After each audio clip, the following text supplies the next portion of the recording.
Hi, this is Jayanti. Giveaway ஓட 6th contestant என்ன சொல்றாங்கன்னு பார்க்கலாமா? நான் இன்னைக்கு வந்து ஜோன்ஸ் போஸ்டல் கிவ்அவே கான்டெஸ்ட்டுக்காக ஒரு கீர் ரெசிபி வந்து ரெடி பண்ணியிருக்கேன். ஸ்வீட் பொட்டேட்டோ கீர், அதாவது சக்கரவள்ளி கிழங்கு வச்சு கீர் செஞ்சுருக்கேன். ரொம்பவே டிஃப்ரெண்ட் டேஸ்ட்டாக இருக்குது, நல்லாவும் இருக்குது. வித்தின் 15 minutes ரெடி பண்ணிடலாம். Thank you so much Mrs Nithilakshmi. நியூட்ரிஷியஸான டிஷ்ஷை எவ்வளோ ஈஸியாக பண்ணுறதுன்றதை சொல்லி காட்டியிருக்காங்க. அவங்களுக்கு ஒரு லைக் கொடுத்துடலாம். நீங்களும் இந்த கிவ்அவேல பார்ட்டிசிபேட் பண்ணோன்னா நாங்கள் டிஸ்கிரிப்ஷனில் வீடியோ லிங்க் கொடுத்துருக்கோம், அதை கிளிக் பண்ணி பாருங்கள். அதில் நாங்கள் கிளியராக சொல்லியிருக்கோம். அப்படி அது புரியலனா நீங்கள் அந்த வீடியோவில் டிஸ்கிரிப்ஷனில் ரிட்டனாக கொடுத்துருக்கோம், அதை படித்து பார்த்து நீங்களும் பார்ட்டிசிபேட் பண்ணலாம். மிஸ்ஸஸ் நித்யலட்சுமியை சப்போர்ட் பண்ணோன்னா அவங்களுக்கு ஒரு லைக் கொடுத்து இந்த வீடியோ ஃபுல்லாக பாருங்கள். எங்களை சப்போர்ட் பண்ணோன்னா சப்ஸ்கிரைப் பண்ணி வச்சுக்கோங்க.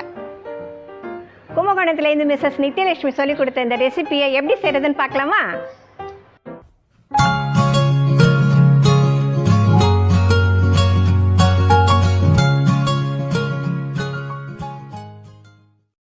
சக்கரவள்ளி கிழங்கு 250 கிராம், நாட்டு சர்க்கரை 1/2 கப், நெய் 2 டீஸ்பூன்,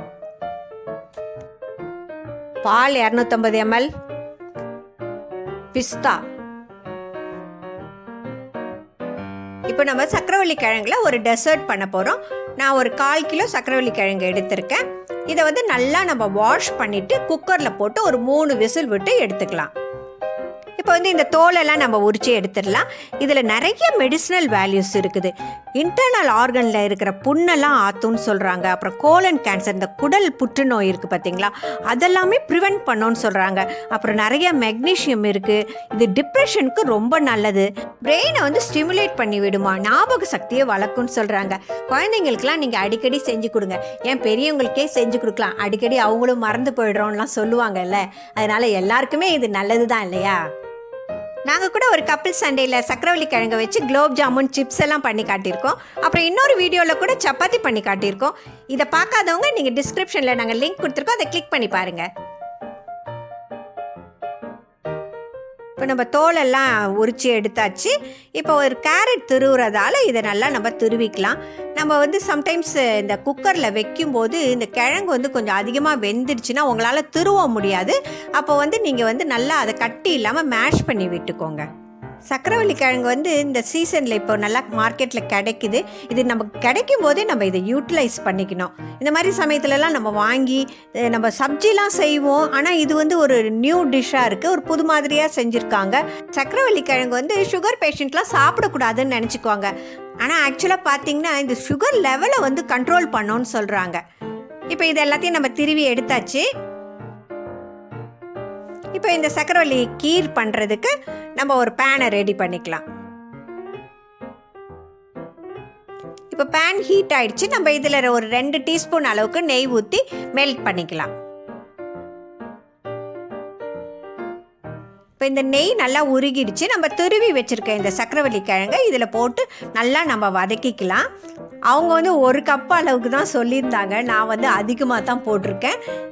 ஏன்னா எங்கள் வீட்டில் டெசர்ட்னால் எல்லாருக்கும் ரொம்ப பிடிக்கும்னு ஏற்கனவே நான் ஒரு வீடியோவில் சொல்லியிருக்கேன். இப்போ இதை வந்து நம்ம நல்லா வதக்கிக்கலாம். இப்போ இது நல்லா வதக்கியாச்சு. இதில் வந்து ஒரு 250 ml நான் மில்க் எடுத்து வச்சுருக்கேன். அதை இதில் ஊற்றிக்கிட்டு இதை நல்லா நம்ம திக்காக ஒரு கன்சிஸ்டன்சிக்கு வர வரைக்கும் நம்ம கைவிடாமல் அந்த கட்டி எல்லாம் இல்லாமல் நல்லா மேஷ் பண்ணி விட்டுக்கலாம்.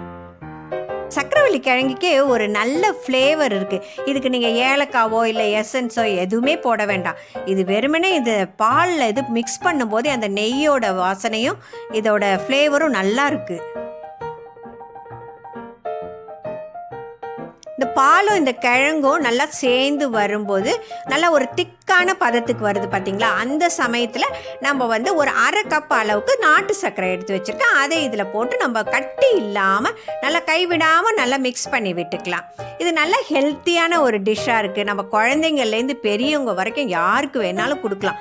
பார்க்குறதுக்கே ரொம்ப நல்லா இருக்குது. இப்போ இந்த நாட்டு சர்க்கரையெல்லாம் சேர்ந்து நல்லா பிளெண்ட் ஆகி வந்திருக்கு பாருங்கள். நல்லா பாயாசம் மாதிரி வந்துடுச்சா. இப்போ இந்த கீருக்கு பிஸ்தா போட்டு கார்னிஷ் பண்ண சொல்லி நித்யலட்சுமி சொல்லியிருக்காங்க. உங்களுக்கு என்ன நட்ஸ் அவைலபிளாக இருக்கோ அதை போட்டுக்குங்க. ஏற்கனவே இது ஹெல்த்தியான டிஷ்ஷு தான்.